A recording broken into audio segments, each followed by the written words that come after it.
First of all, I really would like to wholeheartedly thank all of you for participating in these 2 days of conference on rural inequalities, evaluating approaches to overcome disparities. It has been a tour de force, and you are the courageous one that remain until the last minute, and that really attests to your commitment with this important topic. You may agree with me that the plenary session and the breakout sessions have been very rich and stimulating. We have heard a lot of provocative thinking. And I don't aim to summarize, but let me share with you some of my takeaway messages from these 2 days of reflection. When we heard Professor Martin Ravalion at the opening ceremony, he said, we need to unpack inequalities. And I think that was a very sound piece of advice, because as Massa also was very recently repeating, what are we referring to? It's a broad concept, and therefore it has many facets. And I think along the program in this conference, we have tried to address the different phases.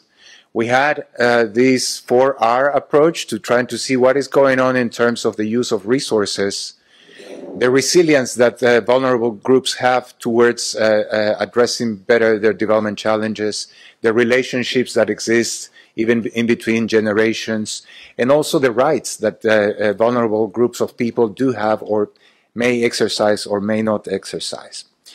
So that's why one of the takeaways is that approaches were not uniform, but really differentiated to specific country or regional contexts.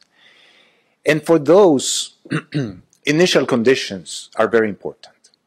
Initial conditions really will determine, and as we have heard from Professor Andrea Cornea, he was really pointing out to that unpacking on inequality and better understanding what has been the development trajectory of different countries in the way they deal with their natural resources.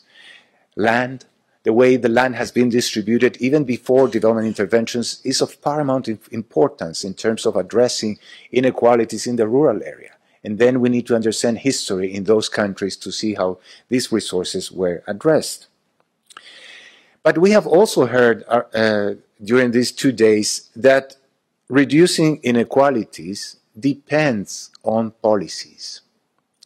That inequalities are not as a natural state or given. They depend on human action. And human action can therefore be put in motion to try to reduce these inequalities by addressing different levels of vulnerability. And we have also seen during these 2 days that there are different types of vulnerabilities. We have heard vulnerabilities caused by violent conflict, as very ably expressed by Uni Kanukaran in his speech address. But we have also addressed the vulnerabilities coming from the effects of climate change and how the poorest are the most vulnerable to those and have less ability to cope or to be resilient to those changes. Therefore, that is why we need to fine-tune and address those different conditions. Where does ODA go? As we have heard in the previous sessions, is not necessarily where it is most needed. And that is why we need to try to find better match. Another dimension that was repeated over and over again is the importance of the population dimension. The population growth and the population explosion that may happen in some of the parts of the developing world need to be taken into account if we want to better understand the relationship between, for instance, generations. Today, we have heard from some of our participants that 69% of disabled people in India live in rural areas. And among those disabled people, most of them are elder people. So what is happening in the rural areas with the elder people? and how the states in our society are really addressing their needs in terms of really trying to have a dignified life and a good end to their lives. But the solutions, as we have said, are not necessarily at the national level, but more at the territorial level.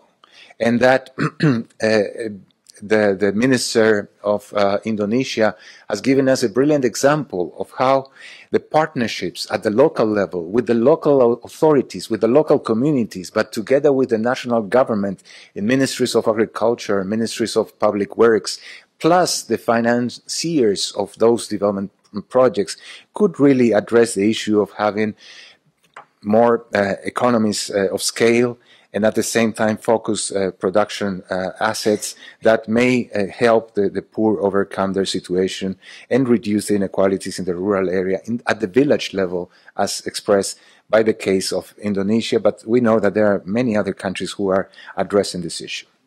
But new tools will be needed then to address, and a reconceptualization of our partnerships in order to be able to collectively address these challenges. Another important dimension of this conference has been around the need for more information.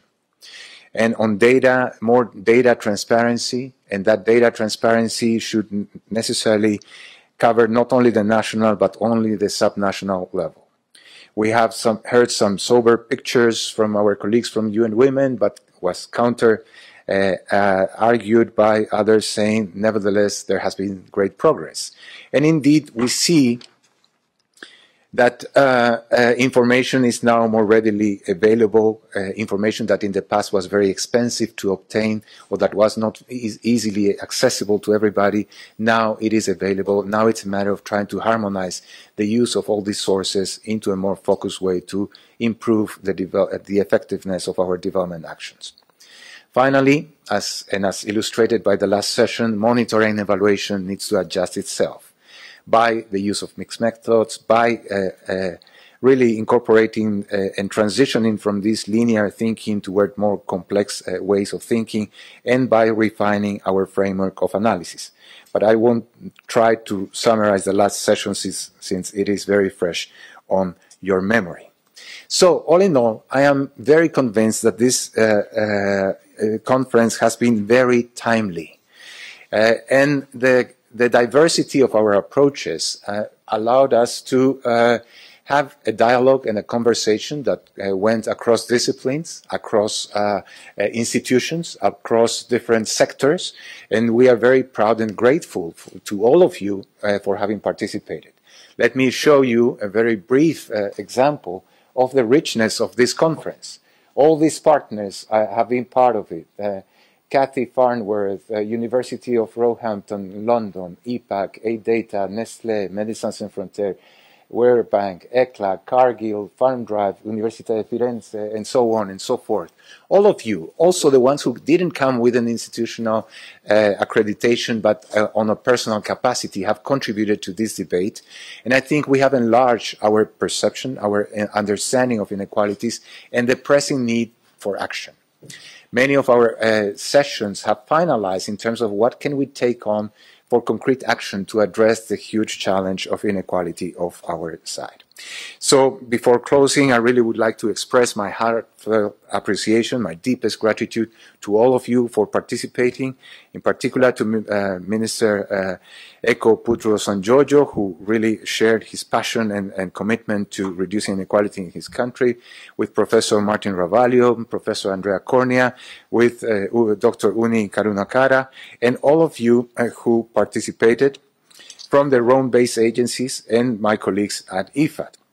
And now I would like your attention for a moment to recognize the contribution made by a number of colleagues who work so professionally, so ably to bring this conference to a successful end. Let me start by thanking Chitra Deshpande, Katrina Perch, please stand up,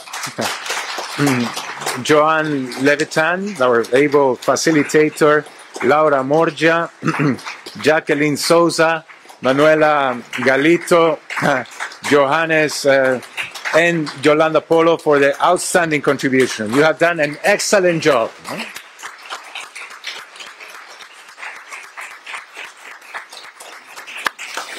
You will receive the proceedings of the conference in a short time, and you can visit our website. In the website, you will find most of the presentations who have been translated into PDF format so that you can get in contact also with the authors. And with that, I wish to close this conference and thank you again for your presence and wish all of those who are traveling a very safe journey back. Thank you very much.